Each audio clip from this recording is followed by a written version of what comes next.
Weighing Interjection. Weighing Interjection. That's right. It's time for the Weighing Interjection show. Josh the Punk Thompson and me, Big John McCarthy, will absolutely answer every question you have ever thought of right now on the Weighing Interjection show. What is up, Josh? What's up, man? I can't wait to interject myself and just tell you how it really goes down because I'm always right, you're always wrong, and that's how this thing works. Okay, we already started off on a bad foot. Let's go, Dave. All right, topic number 1. Will Dustin Poirier fight Nate Diaz or Charles Oliveira? Go!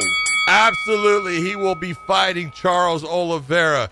He has already got the money fights, and although that Nate Diaz brings something and he knows that he would like to fight Nate, he wants that belt. He wants to be the undisputed champion in the lightweight division of the UFC, and there's only one way for him to make that happen, and that's not fighting Nate Diaz. That is taking on Bronx Charles Oliveira. He talked about retiring just recently. Why would he fight Oliveira when he could fight Nate Diaz, who is the money fight? Yeah, you know where the money fight is. It's me. It's me, motherfucker. That's who he wants to fight. He wants to fight Mr. Nate Diaz. I think he fights Nate. I think he beats Nate. He moves on to fighting for the title. Nothing's held up. You've got some stuff they got to separate down there anyways with Chandler and Gaethje and other people that are down there below them. So he's going to still be at the number 1 spot. I think he fights Nate. Topic 2. Israel Adesanya says the fight with Jon Jones will 100% happen. Will it? Go! I don't think so. I don't think it happens. Jon Jones going to heavyweight. He said it's going to happen 100%. The question is, though, he's up at heavyweight now. Once he's up at heavyweight, you're going to have to fight him in heavyweight. Are you going to put that amount of muscle on? You're going to work your way to get to that position? And how much longer is it going to take? Is it going to take a year? Is it going to take 2? Is it going to take 3? Every year you wait, Jon Jones is getting closer to retirement. So I don't think it's going to happen, to be honest. I absolutely agree with you. I think there's no way it's going to happen. You take a look at what occurred with the weight gain for Israel when it went to going to 205. You know, he never even weighed in at that 205 limit. And to go to heavyweight now, it ain't happening. He already experienced what it was like to go against a guy that was just bigger and stronger. Going against Jones at heavyweight would be one of the worst decisions Israel Adesanya ever made. He had his chance. He tried to make it happen. It didn't, and it won't. It's a good play by him, though. It was a good play by him to keep using Jon Jones' name. That's Absolutely. a good play by him. All right, topic 3. We are going to do the very first forward thinking. Are you guys ready to make some predictions? Of course, I'm a forward thinker. Oh, geez, here we go. Question number 1. Will Dana White be the UFC president in 2025? Yes, No. he will be the president in 2025. Yes. No, absolutely not. Yes. I don't think he will be. I think What? Yes. No. I think Why?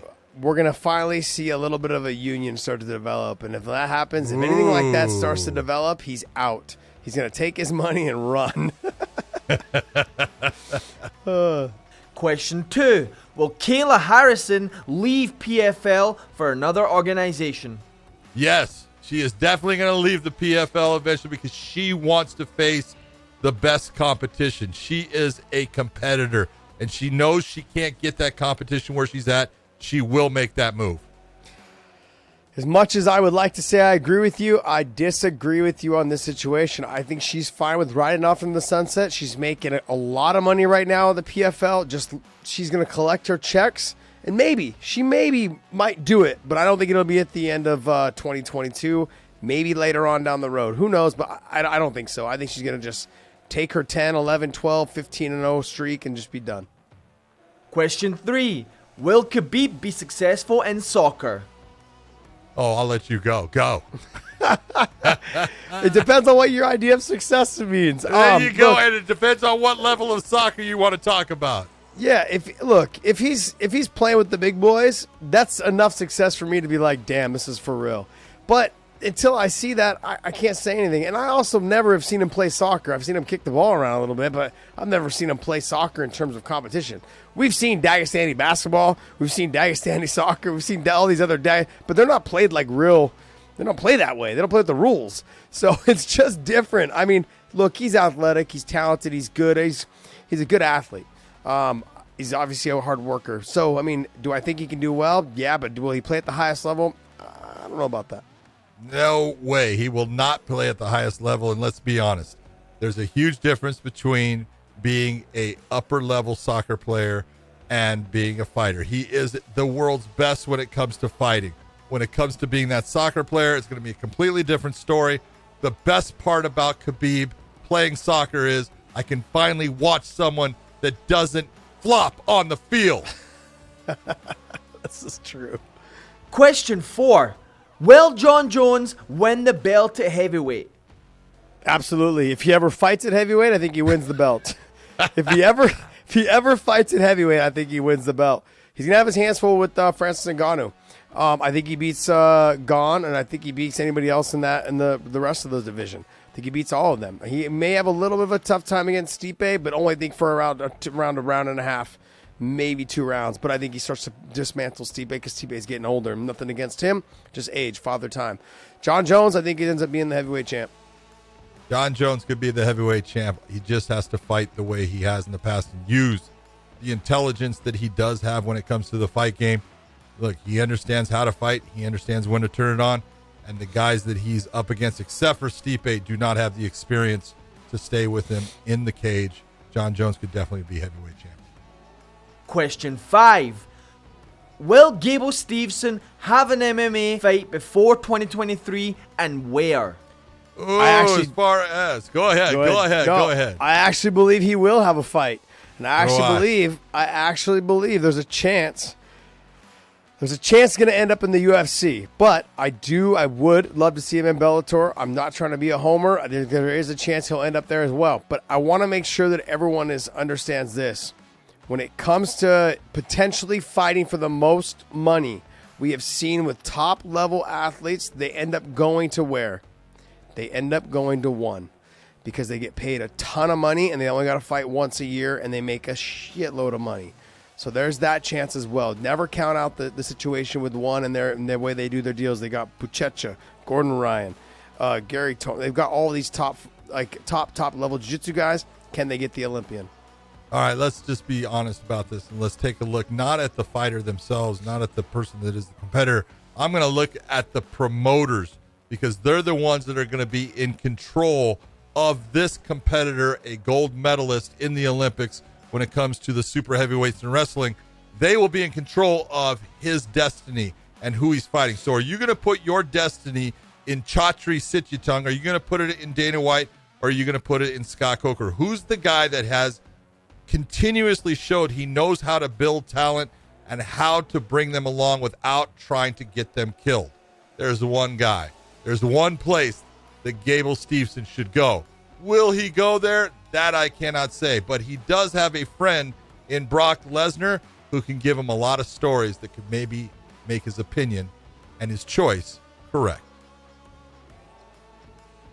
All right, and let's get back to wing interjection. Topic number 4. What are Colby Covington's keys to success against Usman? Go! Keys to success for Colby Covington. He has to establish that he makes Usman work in the grappling arts. He cannot stay at range. He doesn't have the power to cause Usman enough problems. Usman is getting better in the stand-up. So where Colby has always been successful is being able to out-wrestle and out-fatigue his opponent. He brings a pace, he brings a pressure that puts that person into a deficit. That's what he has to do with Usman. The question is, can he get that done against a guy that can wrestle just as well as him? I'm not sure that he can. I sat up here and told you that I'm not going against Usman after his George Masvidal fight. So after that happened, I'm not going against Usman. I don't think there's any way that Colby Covington wins this fight just because of what I said against Usman last time. Look, bottom line is he's going to have to wrestle. I agree with you. He's going to have to wrestle to get it done. I think that's his only chance.